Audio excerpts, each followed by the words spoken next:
Hello student, welcome to my channel success master point. तो आज की वीडियो में हम पढ़ेंगे discount and type of discount. तो सबसे पहले डिस्काउंट को समझते हैं, डिस्काउंट क्या होता है। वैसे तो आप सभी लोग जानते हैं डिस्काउंट क्या होता है, लेकिन चलिए फिर भी समझ लेते हैं एक बार।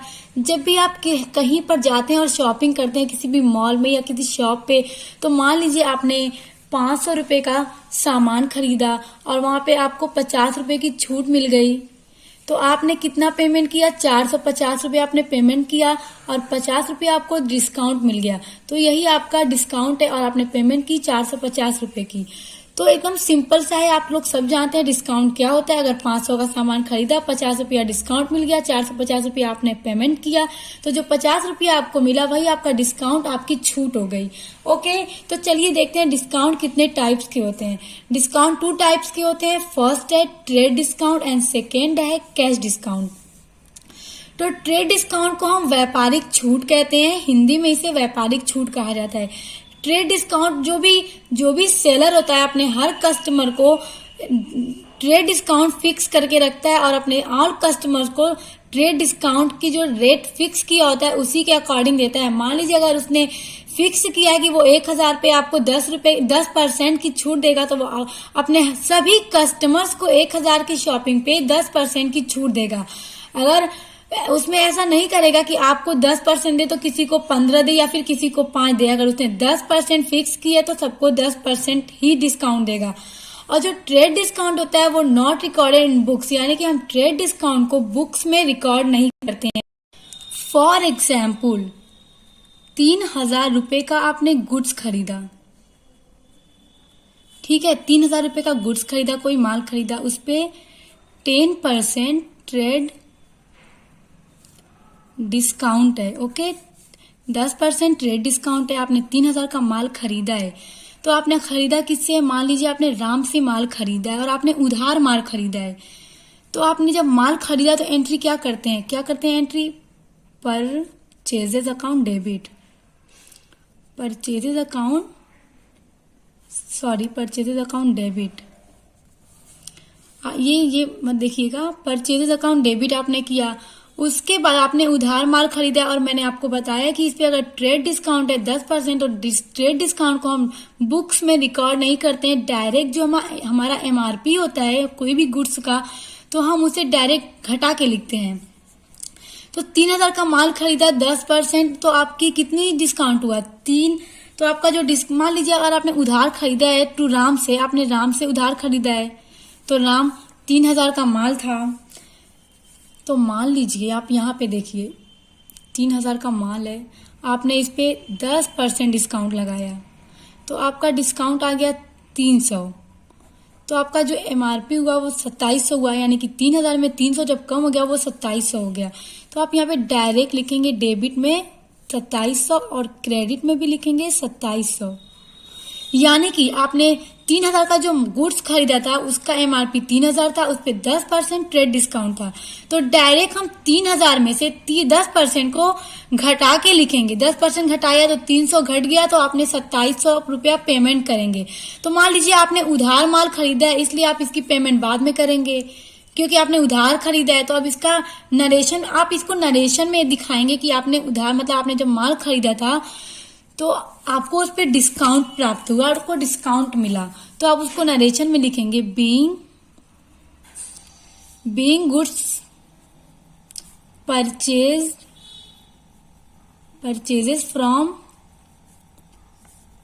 Ram and discount receive 10% trade discount receive. Okay ना, यहाँ पे लिखेंगे 10% ट्रेड डिस्काउंट रिसीव। ओके, तो आप नरेशन में देख के समझ जाएंगे कि हाँ, आपने जब माल को परचेज किया था आपको उस पर 10% ट्रेड डिस्काउंट मिला था। हमने उसको अपने जर्नल एंट्री में रिकॉर्ड नहीं किया है, क्योंकि इसको रिकॉर्ड नहीं किया जाता है, सिर्फ इसको नरेशन में दिखा दिया जाता है कि आपको कितने का गुड्स था और उस पर कितना आपको डिस्काउंट मिला। ओके, तो यही होता है हमारा ट्रेड डिस्काउंट। तो आई होप कि आपको ट्रेड डिस्काउंट क्लियर हो गया होगा कि ये क्या होता है। उसके बाद स्टूडेंट जो हमारा सेकेंड टाइप ऑफ डिस्काउंट है वो है कैश डिस्काउंट। फॉर एग्जाम्पल आप मान लीजिए आप एक दुकान पे गए और आप वहां से 500 रुपए का सामान खरीदा। कितने का? 500 रुपए का। 500 रुपए का आपने सामान खरीदा और फौरन सामान लेते ही आप दुकान वाले को 500 रुपया दे रहे हैं, मतलब आप कैश पेमेंट कर रहे हैं, कैश को खरीदा है, मतलब कैश खरीदा है। तो जब आप कैश में पेमेंट करते हैं तो दुकान वाला क्या करता है ना कि आपको छूट दे देता है, डिस्काउंट दे देता है, क्योंकि उसको फौरन नगद में पैसे मिलते हैं, माल बेचते ही उसे पैसा मिल जाता है। इस वजह से दुकानदार आपको 50 रुपए की छूट दे दिया, तो आपको पेमेंट करनी पड़ी कितनी, 450। तो ये जो 50 रुपया आपको कैश डिस्काउंट के थ्रू मिला है, आपने नगद पैसा दिया, इस वजह से दुकान वाले ने आपको 50 रुपए की छूट दे दी। ओके, तो वही होता है कैश डिस्काउंट। जब दुकानदार कैश में पेमेंट को पाने के लिए कैश डिस्काउंट देता है, वही होता है कैश डिस्काउंट। ओके, तो चलिए एक क्वेश्चन के थ्रू समझते हैं। सो स्टूडेंट, यहाँ पे एक क्वेश्चन गिवन है, purchase goods from Shyam costing ₹20 for cash, यानी कि जो आपने राम से माल खरीदा जिसकी कॉस्टिंग है 20,000 रुपए। तो जब आपने माल को खरीदा तो वहां पे ट्रेड डिस्काउंट मिलता है आपको 10% एंड कैश डिस्काउंट मिलता है आपको 5%।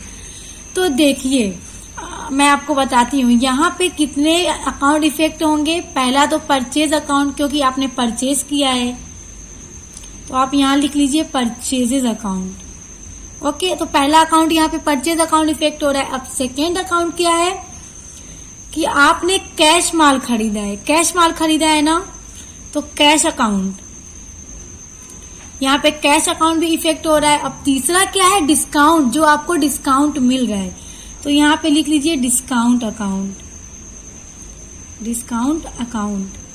तो यहाँ पे 3 अकाउंट ये जो है इफेक्ट हो रहे हैं। तो यहाँ पे मैंने आपको बताया कि आप यहाँ पे आपको देखिए 5% कैश डिस्काउंट मिल रहा है, तो इसका मतलब आपने कैश में माल खरीदा है, उधार नहीं खरीदा। अगर आपने उधार माल खरीदा होता तो बस 20,000 में आपको 10% की छूट मिलती। तो चलिए इसको सॉल्व करके देखते हैं। आपने माल खरीदा कितने का, 20,000 का, तो उसकी एंट्री होगी purchases account debit.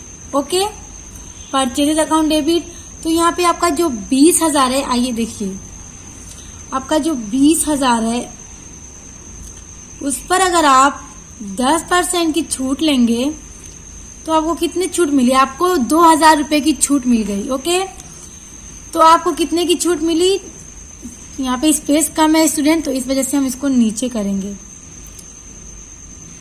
Purchases account debit 18,000। Okay, देखिए यहाँ पे आपको ट्रेड डिस्काउंट मिलता है 10% ट्रेड डिस्काउंट मिला, तो आपने उसको घटा के यहाँ पे डायरेक्ट लिख दिया। आपने 20,000 नहीं लिखा, हमने डायरेक्ट 18,000 लिख दिया, क्योंकि ट्रेड डिस्काउंट को मैंने बताया कि इसको बुक्स में रिकॉर्ड नहीं करते हैं। उसके बाद आपने एकदम कैश में पेमेंट की है, कैश में पेमेंट की है ना, तो यहाँ पे होगा टू कैश अकाउंट। तो अब आपको 18,000 में भी कैश डिस्काउंट मिलता है। ओके, देखिए मैंने आपको बताया कि जो ट्रेड डिस्काउंट होता है हर कस्टमर के लिए फिक्स होता है एकदम। तो 20,000 में अगर आपने सिर्फ उधार माल खरीदा होता तो आपको 18,000 रुपया देना होता जब आप उसकी पेमेंट करते तो। लेकिन अब आप यहाँ पे एकदम कैश पेमेंट कर रहे हैं, तो 18,000 में भी दुकानदार ने आपको कम कर दिया। तो जब 18,000 पे आपको 5% की छूट दी गई, तो 18,000 का 5% 900 होता है। तो 18,000 में अगर आप 900 घटा देंगे तो आपको पेमेंट कितनी करनी पड़ी, 17,100 रुपया। उसके बाद टू डिस्काउंट अकाउंट। जब भी कैश अकाउंट क्रेडिट होता है तो उसी के साथ हमारा डिस्काउंट अकाउंट भी क्रेडिट होगा। तो हम यहाँ पे लिख लेंगे 900। तो अगर आप इन दोनों को जोड़ेंगे तो 18,000 आ जाएगा। तो आपको क्लियर हो गया होगा स्टूडेंट कि ट्रेड डिस्काउंट को हम कभी भी बुक्स में नहीं लिख के दिखाते हैं, हम उसको डायरेक्ट अपनी एमआरपी में से घटा के लिख देते हैं। और जो कैश डिस्काउंट होता है हम उसको बुक्स में रिकॉर्ड करते हैं। यहाँ पे आप देख सकते हैं हमने डिस्काउंट अकाउंट को रिकॉर्ड किया है, ये हमारा कैश डिस्काउंट है। और जो ट्रेड डिस्काउंट था हमने उसको डायरेक्ट 20,000 में से घटा के लिख दिया। ओके, सो स्टूडेंट आज की वीडियो में हमने पढ़ा डिस्काउंट कितने टाइप्स के होते हैं, trade discount and cash discount. Discount 2 types के होते हैं। ओके, तो जो ट्रेड डिस्काउंट होता है वो बुक्स में रिकॉर्ड नहीं किया जाता है। मैंने अभी आपको एक एग्जांपल के थ्रू समझाया भी है। तो ट्रेड डिस्काउंट जो होता है एक सेलर अपने हर कस्टमर पर फिक्स करके देता है, यानी उसका ना रेट फिक्स होता है कि वो हर कस्टमर को कितने शॉपिंग पर कितना डिस्काउंट देगा। ओके, और उसको बुक्स में रिकॉर्ड नहीं किया जाता है। अगर आपने 2000 का माल को खरीदा है तो अगर उसमें आपको 200 रुपए की छूट मिली तो हम डायरेक्ट उसको घटा के 1800 रुपया ही दिखाएंगे। हाँ, और फिर हम उसको नरेशन में दिखा देंगे कि हाँ आपको इतना % ट्रेड डिस्काउंट मिला है। ओके, उसके बाद जो हमारा कैश डिस्काउंट है, इसको देने का एक उद्देश्य ये भी होता है कि शॉपकीपर होता है, जो सेलर होता है, वो अपने भुगतान को शीघ्र पाने के लिए कैश डिस्काउंट देता है। यानी कि आपने माल को फौरन खरीदा और फौरन उसको पेमेंट कर देंगे। मान लीजिए आपने 5000 का ही कोई सामान खरीद लिया तो दुकानदार कहेगा कि चलो आज ही पेमेंट कर दो, 4000 का ले लो, 1000 कम कर देते हैं। और वही अगर आप कहेंगे नहीं 1 महीने बाद मैं आपको पेमेंट करूंगा तो वो पूरा का पूरा 5000 ही आपसे लेगा ना। तो इसी वजह से कैश डिस्काउंट का एक सबसे बड़ा उद्देश्य ये भी है कि दुकानदार शीघ्र भुगतान पाने के लिए कैश डिस्काउंट देते हैं। और कभी कभी अपने स्पेशल कस्टमर को भी कैश डिस्काउंट दिया जाता है जो हमेशा आपकी दुकान से ही माल को खरीदते हो। ओके, तो हमने आज पढ़ा trade discount and cash discount, और इस कैश डिस्काउंट को बुक्स में रिकॉर्ड किया जाता है और ट्रेड डिस्काउंट को बुक्स में रिकॉर्ड नहीं किया जाता है। तो हमने एग्जाम्पल के थ्रू भी इनको समझ लिया है कि ये क्या होते हैं। ओके, तो आई होप कि आपको डिस्काउंट समझ में आ गए होंगे। उम्मीद करती हूँ कि आपको डिस्काउंट समझ में आ गया होगा। समझ में आ गया तो वीडियो को लाइक कमेंट शेयर जरूर कर दीजिएगा और मेरे चैनल को सब्सक्राइब कर लीजिएगा। सब्सक्राइब के पास वाले बेल आइकन को प्रेस कर लीजिएगा ताकि जब भी कोई वीडियोस आए तो आपसे बिल्कुल भी मिस ना हो। तो अब मिलते हैं नेक्स्ट वीडियो के साथ।